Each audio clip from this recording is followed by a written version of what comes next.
If you want to know where the white devils are, Mr. Louis Farrakhan, I can tell you right now they run the Democratic Party 100%, and they've got black people in their web murdering your people, and they love it, and they think that people don't see them. Well, I see them, and I know who they are. The Honorable Elijah Muhammad teaches us that Almighty God, Allah, revealed to him that the white race is a race of devils. And the only way, white folks, you can come out of this, because you cannot be reformed. You cannot reform a devil. All the prophets tried and failed. You have to kill the devil. Devil meaning wicked by nature. What more could a devil do than what has been done to the black man of America? Won't you send these children out here with the thought of murder in their mind? Oh, yes, I am. It's putting to death time today. You know how mommy said when it's time to sleep, you've been raised in hell all day? Betty, bye-bye. Time to go bye-bye. Time to go to sleep. Well, it's time for the white man's mind to be put to eternal rest. Any human being who gives themselves over to the doing of evil could be considered a devil. It is the divine power of Almighty God, Allah, that is now bringing about the destruction of the United States of America.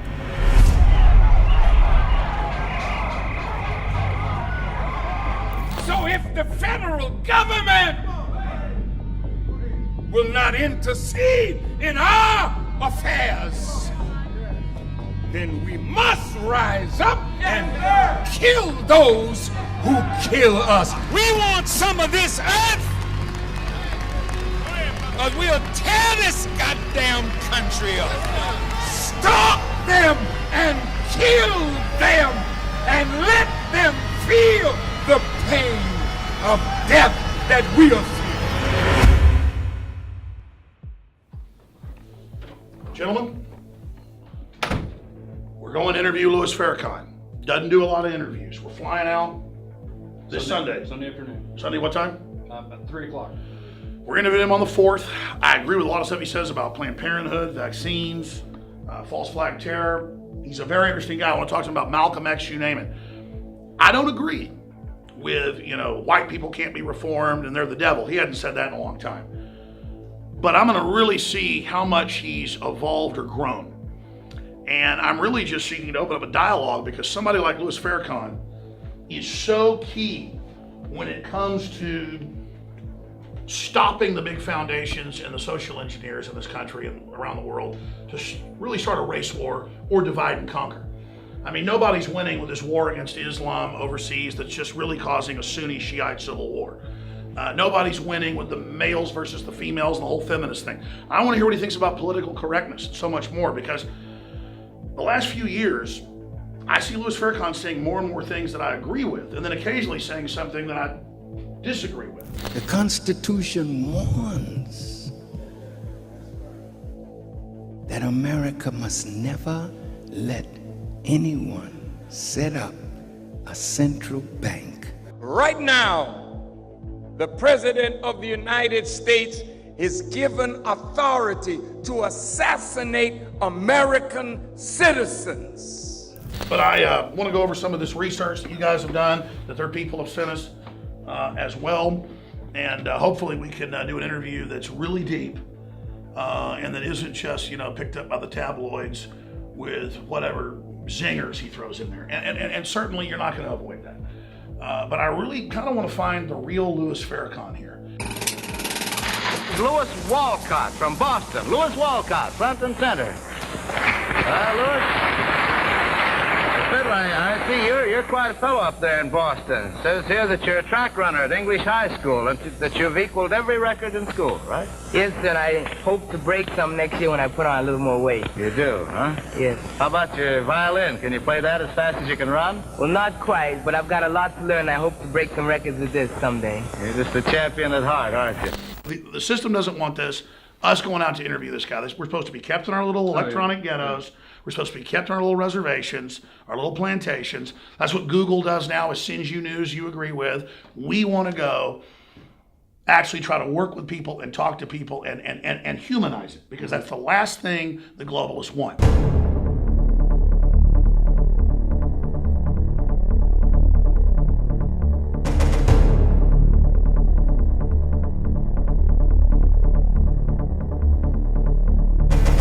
I've interviewed a lot of people, and I've snuck in places like Bohemian Grove. I've been attacked at political demonstrations, been arrested many times. But I gotta say, this is probably the most surreal drive I've ever made to go meet someone that I'm gonna be interviewing. Louis Farrakhan. I remember watching him on C-SPAN when I was really getting politically awake and aware, when I was like a sophomore in high school. And my mom would come in on the weekend, I'd be eating lunch, watching it in the kitchen, and she'd say, "What are you doing watching Louis Farrakhan?" The government for which you work is the #1 enemy of the black man of America and the world. And here we are driving to their Phoenix headquarters. And look, it'd be easy to score a bunch of points and just be rude and make radical Islamic comments to him or whatever. I'm not going to do that.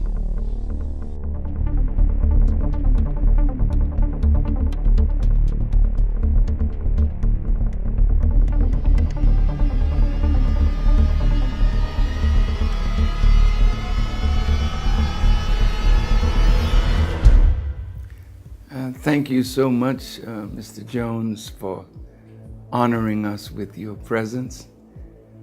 We have watched you as you have watched us, and I have learned a lot from InfoWars and some of the wonderful things that you have done. We're two people interested in truth. We're two people that live in the greatest nation on this earth, but the nation is not now what it could be if truth, unfettered, would be given to the American people. And perhaps through this dialogue, that might happen. Well, I have to say, thank you for having me in your home and with your family. Driving over here, I talked about some of the reasons that I wanted to interview you. And then when I had a chance to be in your home right before the interview, you basically mirrored what I had to say. So in your own words, I'd like you to really, for the TV viewing audience out there, go over some of the interesting things that you had to say to me and to the audience, because it just dovetailed exactly where I was going. And I have to say, I don't think I've ever had that happen before with an interview.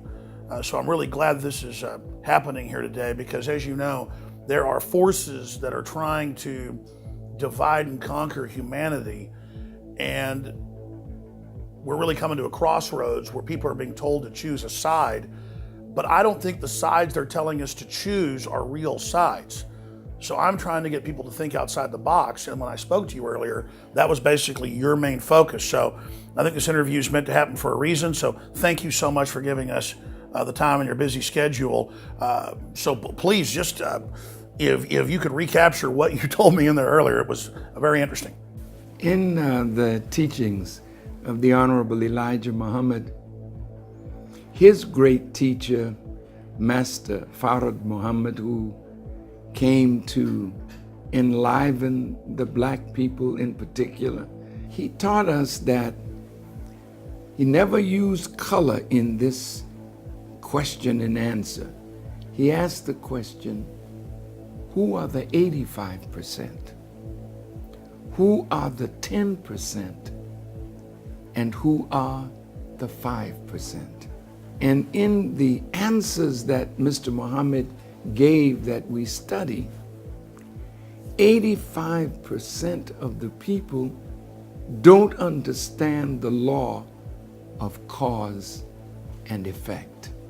And wherever there is an effect that is real, the cause is just as real, though oftentimes the hidden hand that's manipulating and creating the effect and the circumstances that begin to divide and destroy.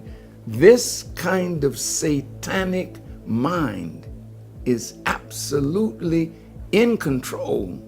And that satanic mind is hiding with a mask of humanity and civility, but now it is gradually being exposed. There are those at the top who guide and govern, who are not necessarily the friend of the masses of the people that they are governing.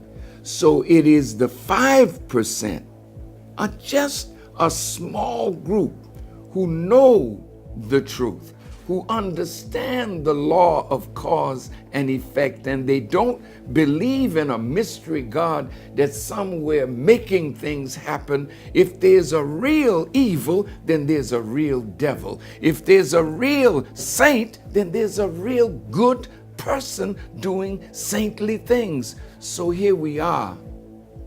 Now a conspiracy absolutely is in vogue.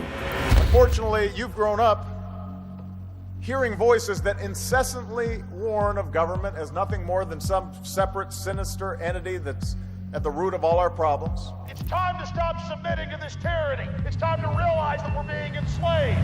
Some of these same voices also do their best to gum up the works. They'll warn that tyranny is always lurking just around the corner. Tyranny with a capital T. You should reject these voices. Everything that's been done with torture, rendition, the NDAA, the Patriot Acts 1 and 2, from day one was focused on the American people, period. That's it.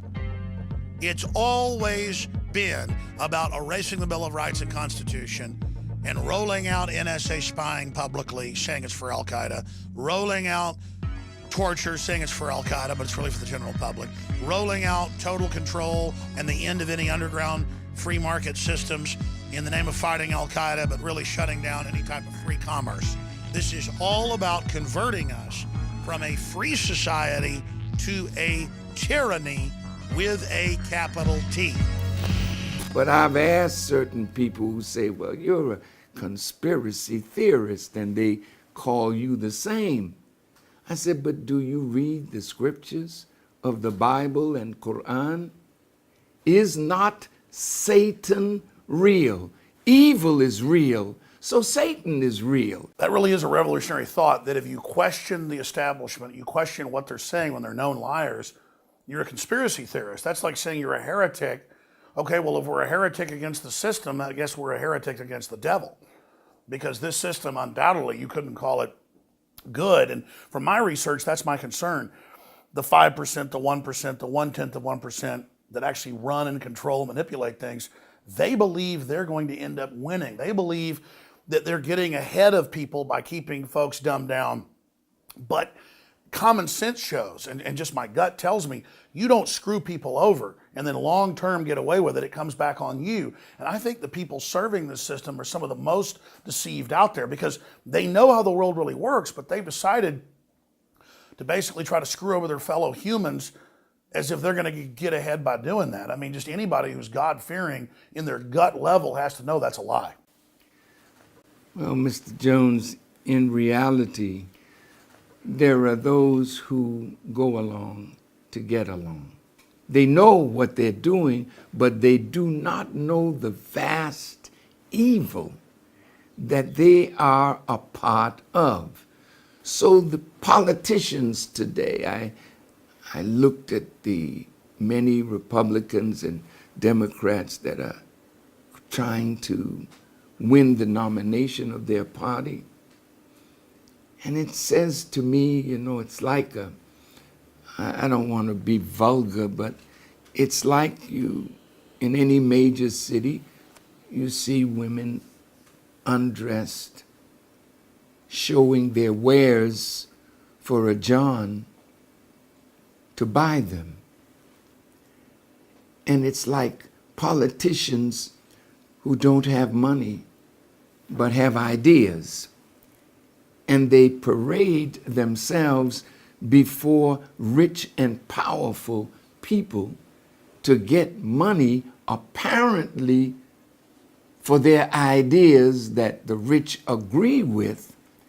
But the moment that they become what they're looking to become, they find that the rich have an agenda for them, that the rich have something to ask of them, like the John asks of the prostitute. And that's one of the things that I admire about Mr. Trump, because he told them all, I don't want your money. Politicians are all talk, no action. Most of them don't know what they're doing. They just run.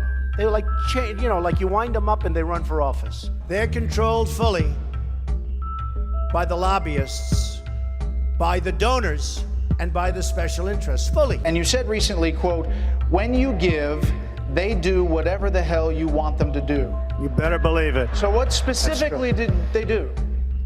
If I ask them, if I need them, most of the people on this stage I've given to, just so you understand, a lot of money. So from your experience in all, tracking the media, experiencing demonization campaigns, it's a big deal to have Louis Farrakhan come out and say, the Honorable Minister Louis Farrakhan come out and say, hey, we should look at Trump. Can you flesh that out and elaborate? Because undoubtedly, they're going to try to take that and then twist it. Well, I said recently that if the American people voted for Trump, he could take them into the abyss of hell. He's free, he's rich, he hates political correctness, and rightly so. But he said some things that I would hope that he would get around him persons who could help him, because as a businessman par excellence, he has people around him to help him do business. But if he says, let's go in to Iraq and take the oil, that puts him in the class of those neoconservatives who had a project for a new American century. And they wrote to Bill Clinton and Trent Lott, and they talked about attacking Iraq and taking out Saddam Hussein, not just because he may be in their eyes a dictator and was once on the payroll of the CIA in the war against Iran and Ayatollah Khomeini, but he had become a thorn in their sides, and they wanted to get rid of him. He kind of become a Trump. He was doing his own thing. Yes. That was his crime. And that is the crime of those who refuse to come under the control of the IMF or the World Bank. Donald J. Trump is calling for a total and complete shutdown of Muslims entering the United States until our country's representatives can figure out what the hell is going on. Our government has gone into nations with money from our Congress to stimulate the dissatisfied and then arm them against a government that is their government. That's what America did in Libya. That's what they're doing in Syria. And the blowback now is they have created a refugee crisis that is destabilizing the countries in Europe. So when Mr. Trump said, we can't allow these Muslims, refugees, into America. Now, a lot of people were upset with him, but I know, sir, that the hatred for America in the Muslim world is building, as we told Mr. Bush. No Muslim leader could call for jihad and have it stick. No Muslim leader had the power to unite the whole Muslim world. I said, but America's policies will unite those people against the West, and it is happening. So in this way, Mr. Trump, I think, is wise to vet anyone coming from that area into America, because the hatred for America is in the streets now. So if those people are refugees and America feels I gotta let 10,000 of them in because America created the problem. Now, if you let them in and you don't vet them carefully, you might be letting in your own destruction. We have before us the opportunity to forge for ourselves and for future generations a new world order, a world where the rule of law, not the law of the jungle, governs the conduct of nations. When we are successful, and we will be, we have a real chance at this new world order, an order in which a credible United Nations can use its peacekeeping role to fulfill the promise and vision of the UN's founders. No matter how hard the schemers plan to destroy the good that can come to the people with proper governance, they are losing and they will lose, because they have set a trap, but they're getting caught in their own trap. The American people are waking up. The masses all over the earth are beginning to rise. And that's why Zbigniew Brzezinski said, namely in earlier times, it was easier to control 1 million people, literally. It was easier to control 1 million people than physically to kill 1 million people. Today, it is infinitely easier to kill 1 million people than to control 1 million people. So all kinds of schemes are developing to kill mass populations. And you may have heard us say that the gentleman that was the Secretary of State under Nixon, Mr. Kissinger, developed this memo called Memo 200, in which he said that 2 billion people on this earth had to be culled because the resources of the earth are getting shorter, the population getting more, so we got to kill billions of people. And it's going on as we speak. The radical, you call them the pharmaceutical companies. Who goes against them? Nobody. Who goes against the gun lobby? Nobody. They don't have the power to change it. It's not that the American people shouldn't have guns. That's what the Constitution declares. We as Muslims, our leader told us, no weapons, not even as much as a penknife, because in our homes, the Nation of Islam has taught hundreds of thousands of people, and in the nation, you never hear Muslim killing Muslim in an argument, because we are taught that it's the truth that settles all arguments. So we don't have a gun to reach for or a knife to reach for. We reach for our intelligence and we argue over the truth. What is the truth? And if the truth is from my wife and it condemns an action of mine, I have to bow down to the truth. I can't raise my fist and strike her because it's against our law.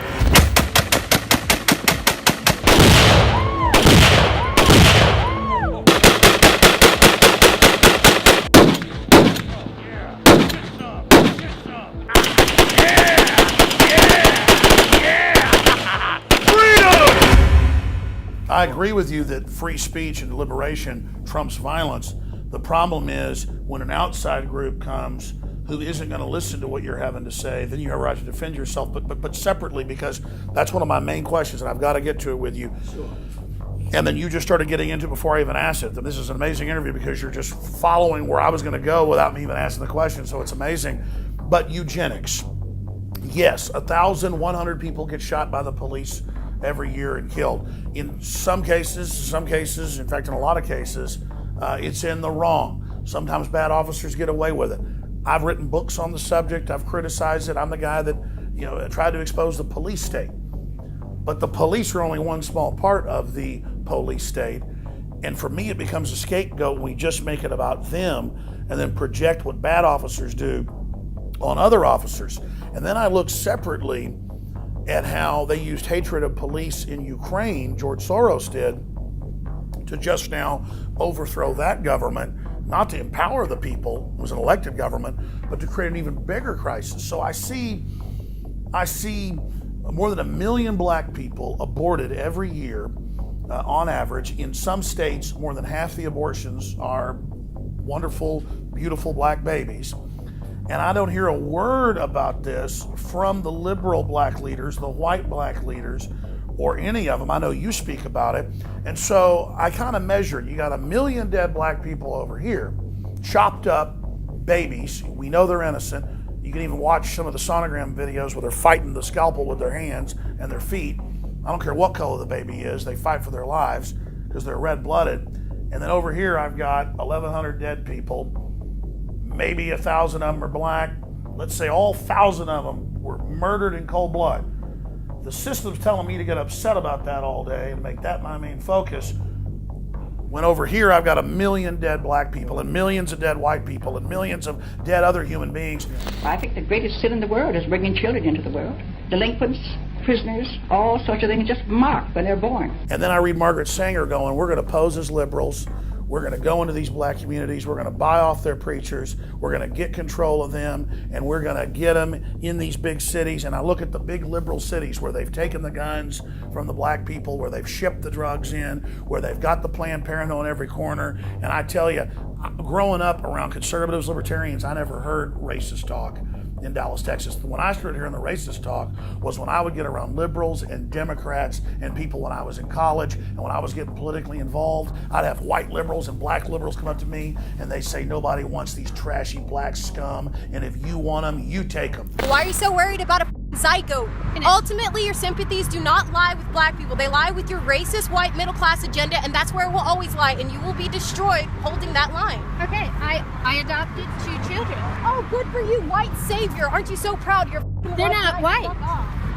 He's not white. Exactly, you're a white savior. You think that it is the white man's duty to fix everybody's problems, right? How many did you adopt? How many did I adopt? I kill my kids. How many did I adopt? I kill my kids. I kill my kids. Babies, I pay for that. You know something? I pay all my money for that. I get free abortions on demand without apology. You are wicked as hell. And I'm going to hell. Yeah, I still pay to kill babies, though. Really? Oh, yeah. How do you get your abortions paid for? I pay for them. I thought you said How many 3. do you pay for? Upwards of 50. Really? Oh, yeah. Wow, you must make I raise money from the community for it. Oh, you don't use your money? You multiply your efforts, eh? And I'm going to tell you right now, that's where I've heard the racism. That's where I've heard the sneakiness. And if you want to know where the white devils are, Minister Louis Farrakhan, I can tell you right now they run the Democratic Party 100%, and they've got black people in their web murdering your people, and they love it, and they think that people don't see them. Well, I see them, and I know who they are. And I don't care what color a baby is. My soul won't allow me to hate somebody because of what color they are, because I know I'll be destroyed if I ever go that direction. And so that's where I stand. That's why I wanted to have this meeting with you, because you already tell people a lot of great things, and I know you reach tens of millions. But if you, which you've already done, magnified, exposing what's in the vaccines. They've caught them in Africa and India with the sterilants, you know that. If you exposed the abortion, which I know you do, and said, you know what, somebody kills you and gets away with it, they need to be dealt with. I agree. Well, what about what's going on in these abortuaries? What about Planned Parenthood? What about what's happening there?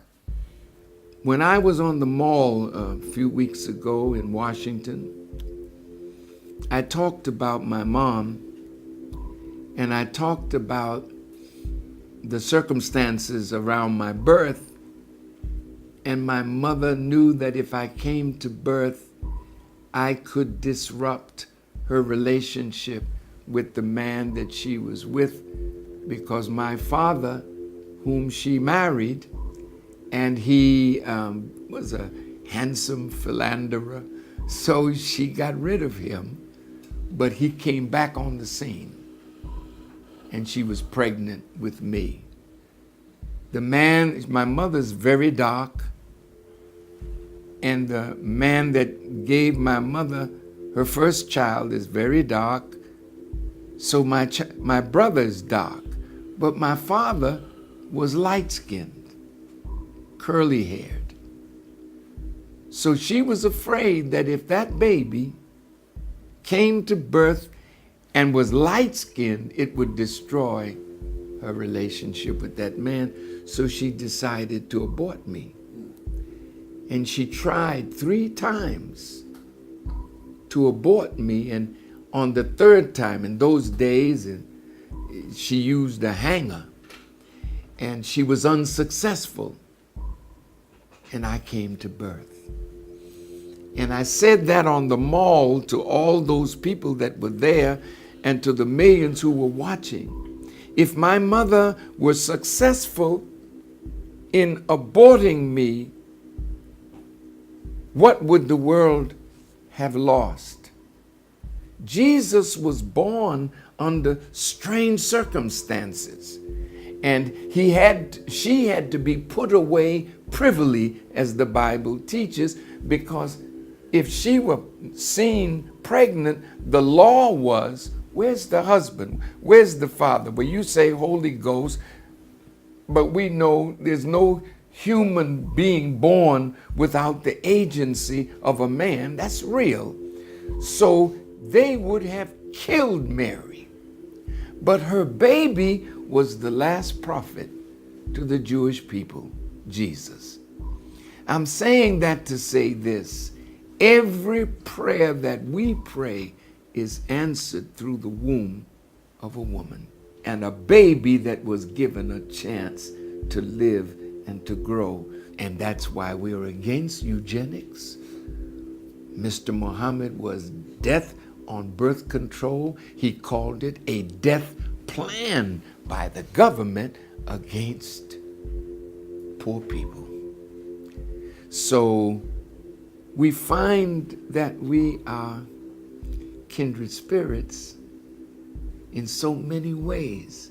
And you know, Mr. Jones, I felt that today.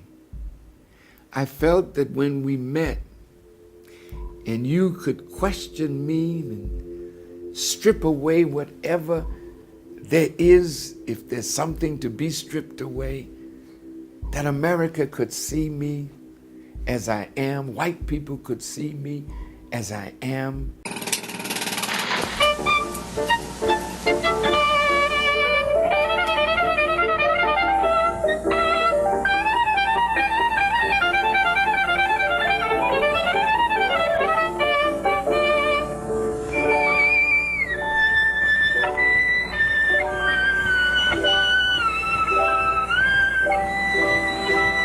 How dare you put yourself in that position as a moral judge? I think you should keep quiet. In the mind of Satan was to set up a one-world government where he would be in charge. They talk about me, but they won't confront me. What the hell business is it of yours? America should keep her mouth shut.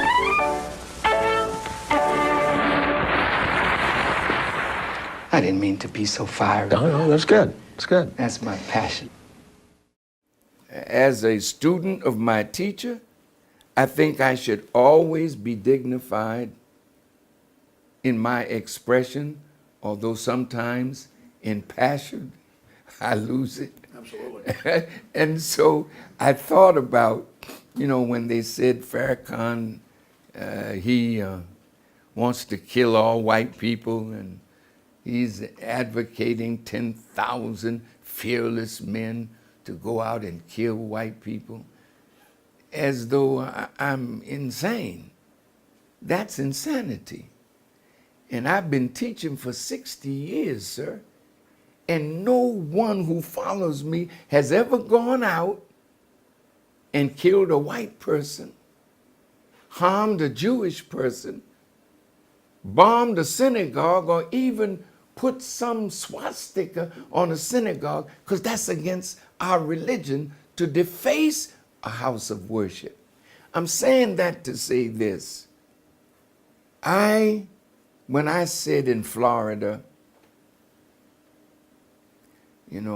naming all the blacks that got shot down, and according to something I just read, where one black man every 28 hours is shot by a policeman.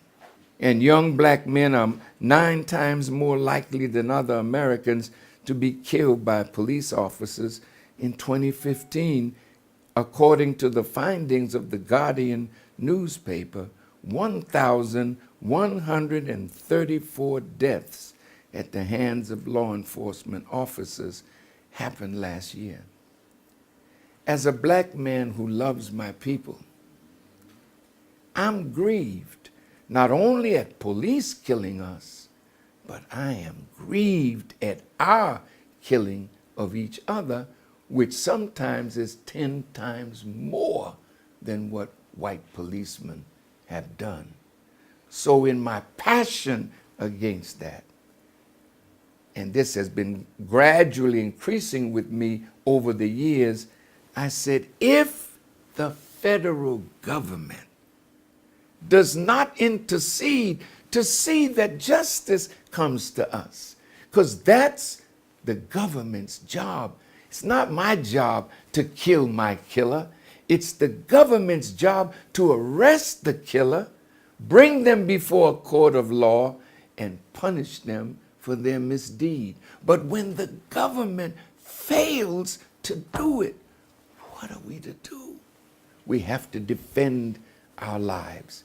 And so I said, stalk them wherever you find them.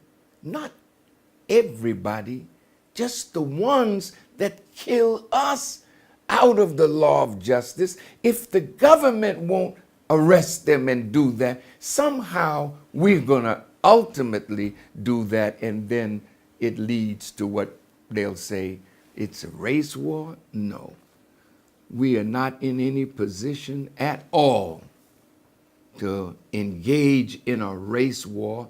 It's ridiculous, it's destructive, it's suicidal. However, persecution in the Quran, it says, is worse than slaughter. And you talk about 1776. Hitler took the guns. Stalin took the guns. Mao took the guns. Fidel Castro took the guns. Hugo Chavez took the guns. And I'm here to tell you, 1776 will commence again if you try to take our firearms. Doesn't matter how many lemmings you get out there on the street begging for them to have their guns taken. We will not relinquish them. Do you understand? And you are so right. But in 1776, America had enough.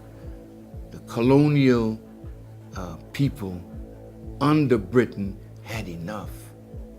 So when Patrick Henry said, give us liberty, or we are willing to pay the price, which is death, you force people into that when government fails to do its job to redress the grievance of the people who are suffering. I will put this interview out basically unedited. I mean, we'll put a lot of clips in and articles and things, but we're going to put almost the whole interview out basically. Mainstream media, they're going to take just what you said, even though you quoted Patrick Henry and the rest of it. I guarantee you they're going to take that and just show the clip again out of context. And they do that with me too. So I'm asking you, how do we deal with that? when there's nothing we can do. I guess mainstream media is losing credibility, losing ratings. Even USA Today a few weeks ago admitted television for politics is dead. It faces its mortality. So I think I just answered my question. They've discredited themselves, but still, they just go on lying, they go on twisting. Talk show host is Alex Jones. He's a conspiracy theorist. Radio talk show host Alex Jones. Alex Jones. His name is Alex Jones. Jones is the wildly popular conspiracy theorist. Radio talk show host and conspiracy theorist Alex Jones. Alex Jones, the nutjob radio guy. Talk show host Alex Jones. A man who trades in such sinister conspiracy theories, you have to wonder if he really believes half of what he says. I'm here to warn people. You keep telling me to shut up. This isn't a game. Hate speech. Can anything be done to stop the hatred? I think Alex was the one who took the pro-gun position. 1776 will commence again if you try to take off firearms. I don't want that man to have a gun. Alex Jones is a 9/11 truther. That conspiracy theory comes from the mother of all conspiracy theories. It's an internet talk show called InfoWars. I heard that on Alex Jones, so it's true. Dave. I heard it on Alex Jones, so I know it's true. You're making some very serious allegations against the U.S. government, saying that they stage attacks, they allow them to occur in the United States against U.S. Let's citizens. declassify. Alex Jones may sound crazy. I think that Alex Jones is a lunatic. That man's a threat to this country. King of the conspiracy theorists. Deeply, I think, racist. I just got called racist by MSNBC. He's considered legit among the crazies. Challenge Alex Jones to a boxing match, show up with a semi-automatic that you got legally, and pop him. I'd love to see that. In uniform. Keep shoving lies at your audience, jackasses. I like that guy. That is the best. The American people deserve a government that is truly of the people, by the people, and for the people. They don't have that kind of government as we speak.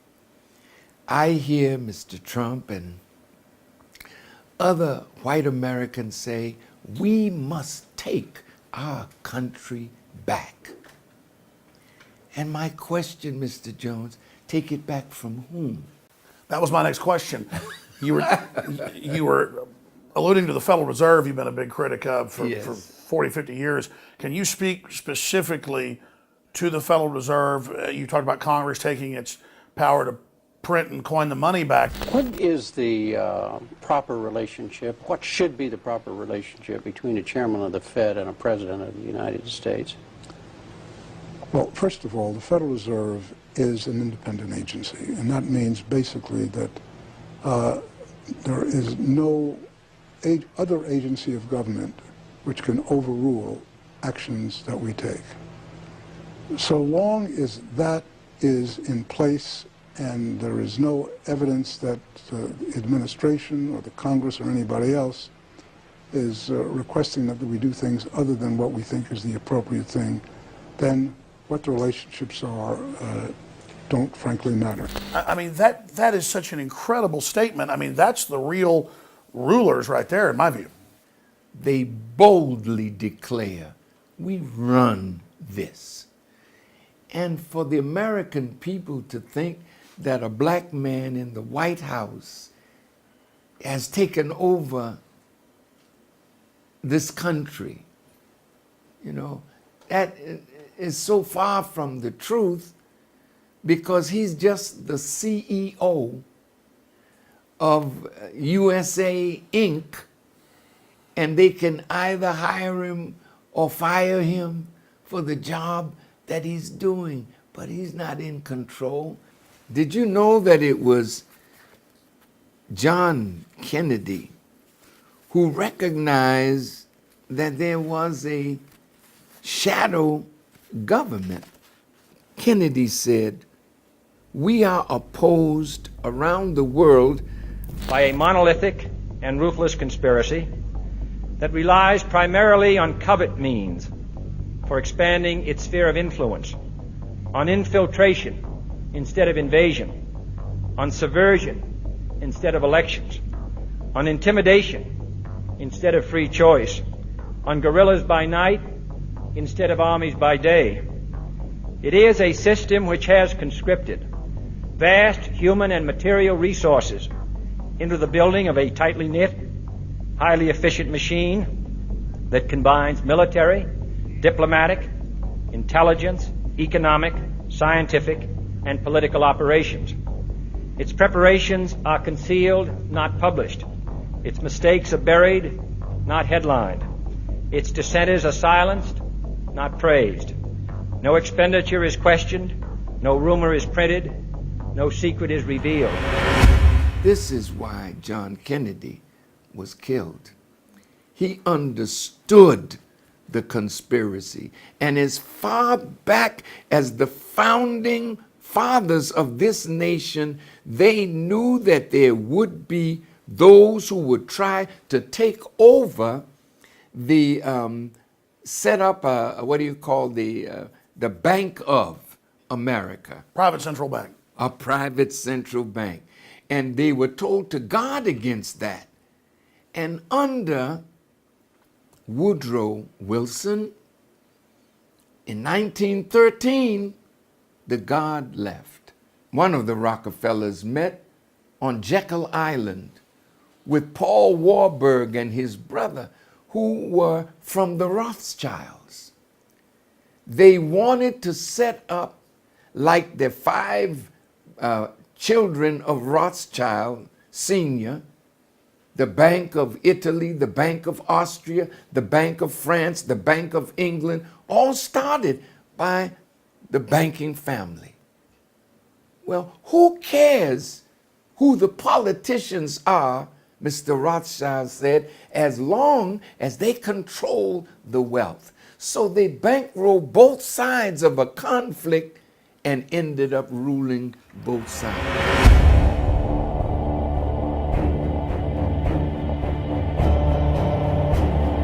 Fighters say they often manage to defeat much larger armies, like the Iraqi military, because they're not afraid to die. Al-Qaeda in Iraq 4 years ago was allowed to set up bases in the west of Iraq and invade eastern Syria. They started the civil war 4 years ago in Syria. They were given massive funding. They're 65%, according to NATO, of the rebel force. The Council on Foreign Relations last year had the headline, "Why We Need Al-Qaeda." And they said, give them air support to take over the country and we'll remove them later. Bull.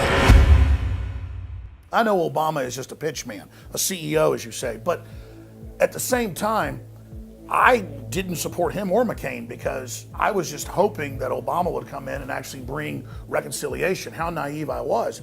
Clearly, the systems used him to create racial division, all these problems. Look at what they did to Gaddafi. A Republican couldn't have gotten away with that.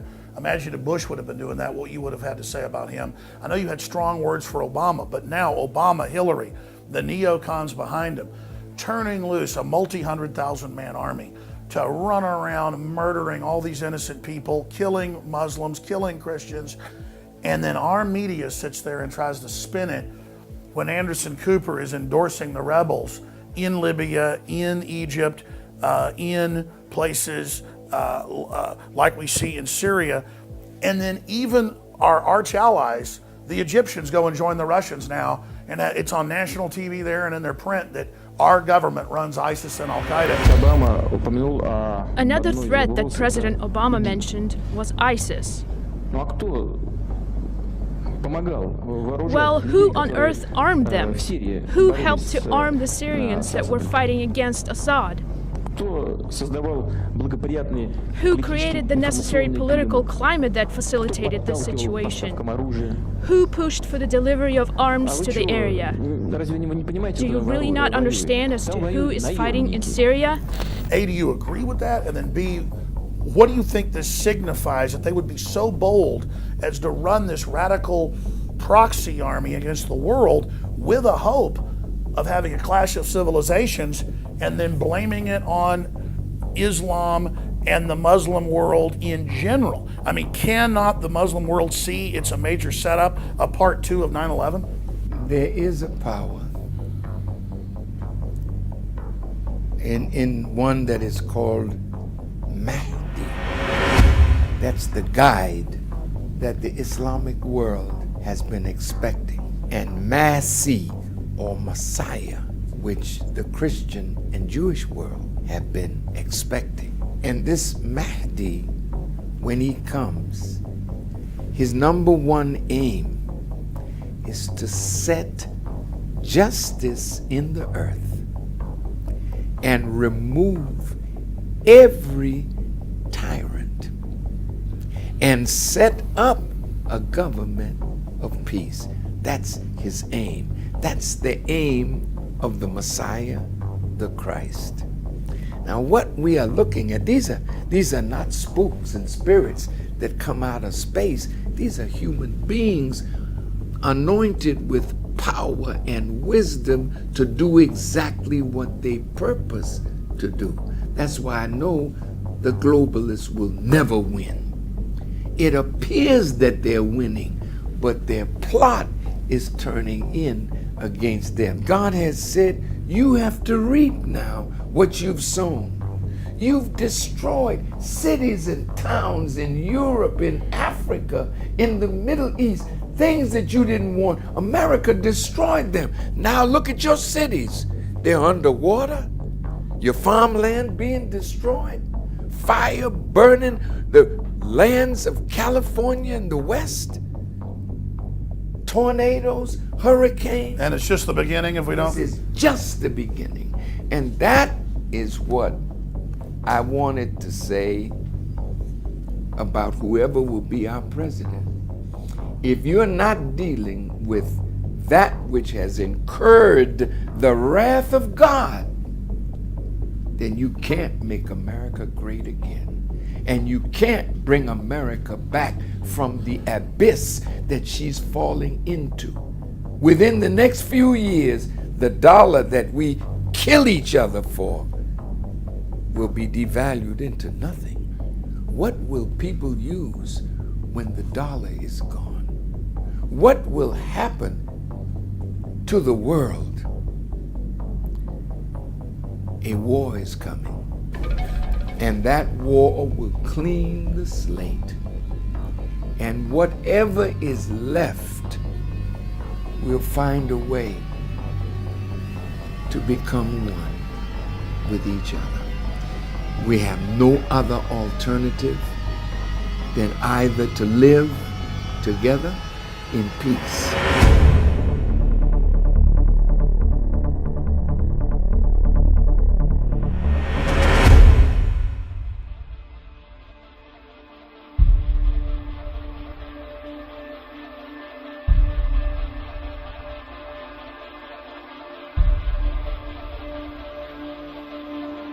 We have gangsters running this country. Criminals, gangsters. The bigger this war gets, the more freedoms we lose.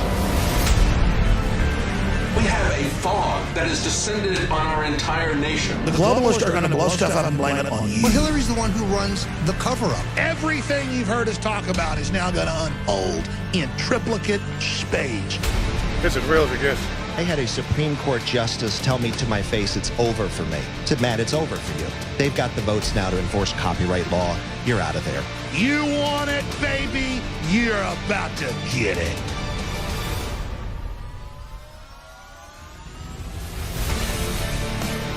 We did meet the British at Concord Bridge to serve tea, be tolerant, and see how many guns or what kind of guns they came to take. We met them at Concord Bridge, and we blew their punk-ass brains out. InfoWars has been able to break every record, infiltrate every operation, blow the criminal cover of operatives more than any other institution out there of freedom. And I'm so proud of that. The notion that Hillary has somehow been an advocate for women, no, Bill rapes them physically, and then Hillary rapes them psychologically. I hope the enemies of this broadcast, when you lie about us, when you censor us, when you attack us, when you delist us, when you do that, you're signing on to the other side. These people are of the devil. Let's be very blunt about this. Raise hell and demand accountability. It is the most corrupt, degenerate, criminal government in American history. From the front lines of the information war, it's Alex Jones. The crowd is now moving forward toward the barrier. The police have been telling everybody they're going to shoot if we don't move back. Their defeat will be ultimately a crushing one.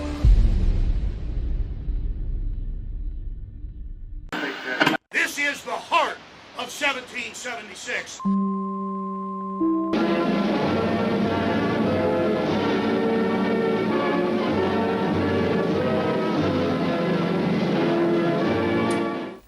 The globalists have controlled the mainstream media for a long time, but now they're expanding and making the weaponization even more vicious and deceptive. All the major networks are state-run. We are partnering this year with the NFL. The NFL has become a political weapon against the Second Amendment and pushes Obamacare. MSNBC tells us that our children belong to the state. We have to break through our kind of private idea that kids belong to their parents or kids belong to their families and recognize that kids belong to whole communities. It is more important than ever to realize that we are not the alternative media. We are the true media. The establishment dinosaur press is dying. We are in an information war, and we are losing that war. Join us at InfoWarsNews.com and PrisonPlanet.tv. Members can share their memberships with up to 11 people. By subscribing, you will literally be buying war bonds in the info war to expand our operation in the face of the tyrants. Join us at PrisonPlanet.tv.